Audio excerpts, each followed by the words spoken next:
Yan ang ating pansit Mickey. Yan ang mga ingredients.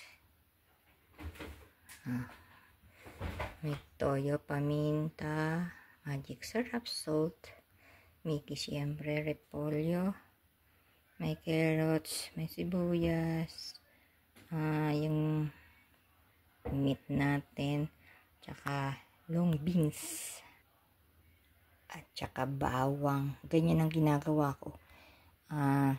Ginagrind ko ang bawang, binabalatan ko.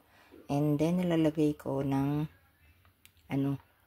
olive oil sa bote at nilalagay ko sa fridge. Maganda. Last longer. Yan. May 2 bote ako. Pag mura ang bawang, nabili ako. Yung bungkus na. Yan, mamaya mag-steam din ako ng siomai. Lalaki ng bagong gawa ko lang yan.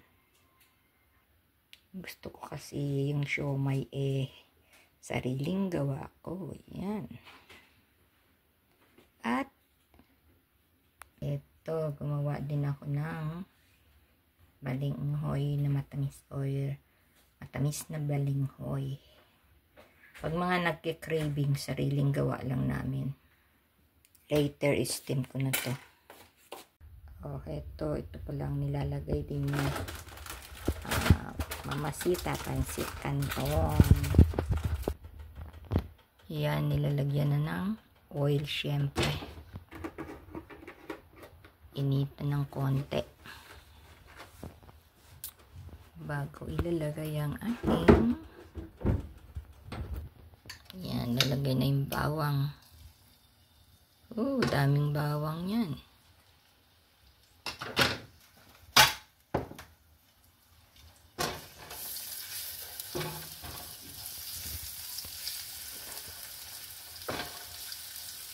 Kaya ginagawa ko na yung bawang para hindi na magbabalat pa, magbabayo pa, putulin mo pa.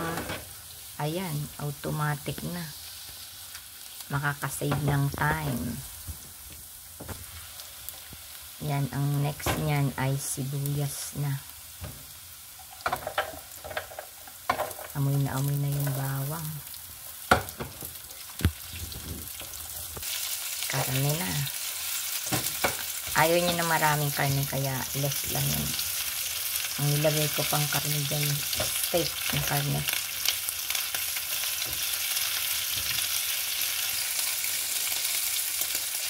Sunod niya ay carrots at saka beans. Ayan na. Nagsama-sama na. Kasi tanghali na kayo. Pang lunch namin. Ito ngayon ay toyo. Susunod ay toyo. Konting toyo lang. Mamaya na dadagdagan. At ang huli ay repolyo.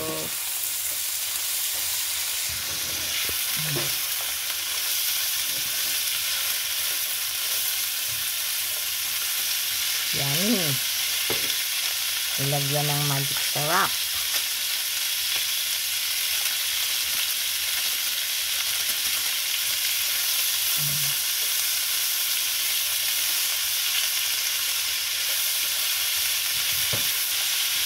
Konti lang kami mga gulay. Ayaw ni Dilma ng maraming gulay.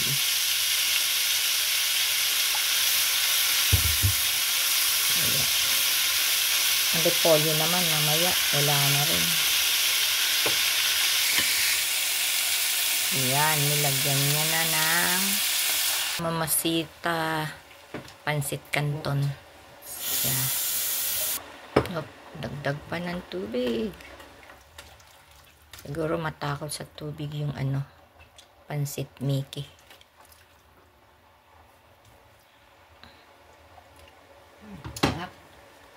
Wow, tinikman niya na kung templado na. Mamaya maiiga naman ang sarap. Nope, dinagdagan pa. Sarap. Dapat nga buo yan. Kaya lang baka maano. Okay. Nasa taste mo naman yan eh.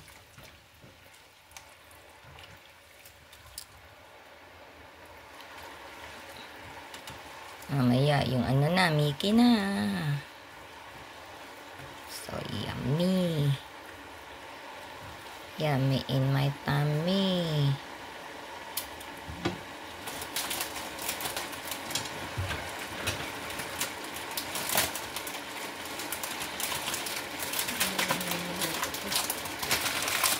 Ayan na, nilagay na yung Mickey.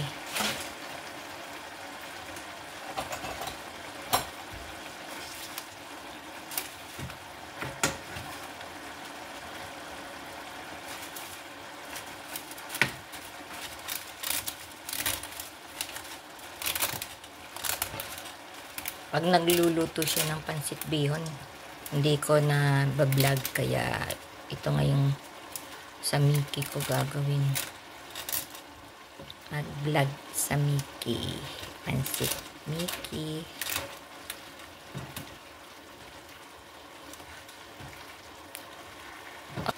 Kamatayan ni Bonnie.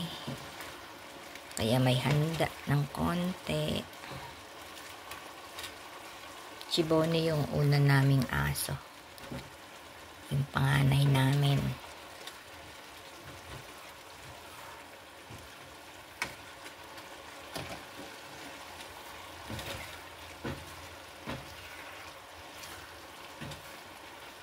Si Cotton, ayun, nanonood ng TV. Tingnan mo. Isa. Siyang mag-isa nanonood ng TV. Relax na relax.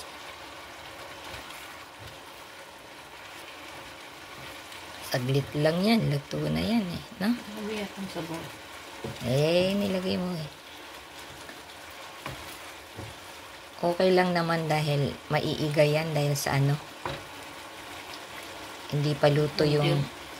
Oo. Sisip-sipin niya ng ano niya, Mickey.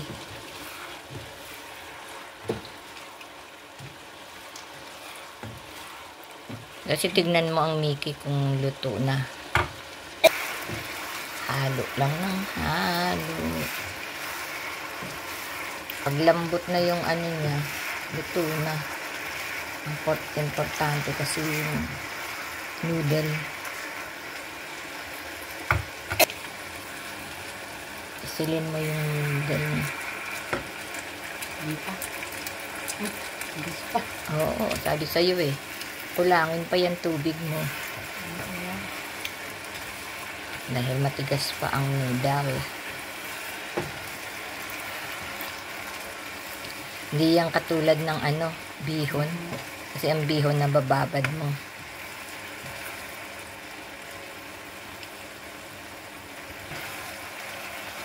Dito sa Vancouver, ubod ng lamig. At akala mo may ano pa, may bagyo. Ang hangin-hangin. Mamaya, luluto ko after ng pansit canton.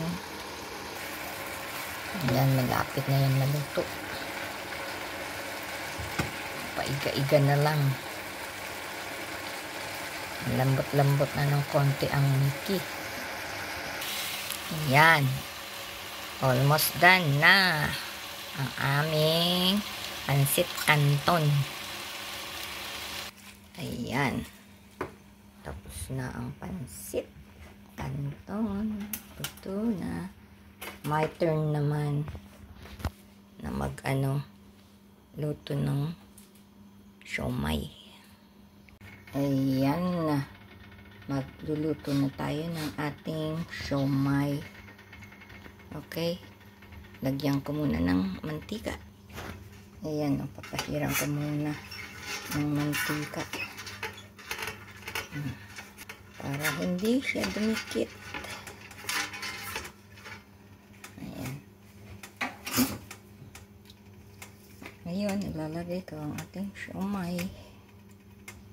Hiwalay-hiwalay. Siyempre, ang lalaki ng siomai na ginawa ko.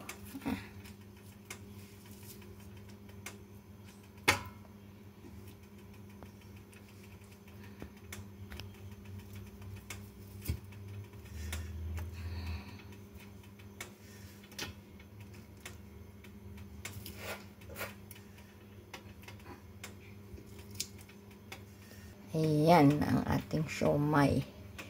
At syempre, tatakban na natin hanggang kumulo. Mamaya, luto na. Ayan, kumukulo na yung tubig kaya hininaan ko na ang apoy. Almost done. Little bit more, mga 5 minutes. Ayan, luto na. Aahunin ko na. Ayan na siya. Luto na.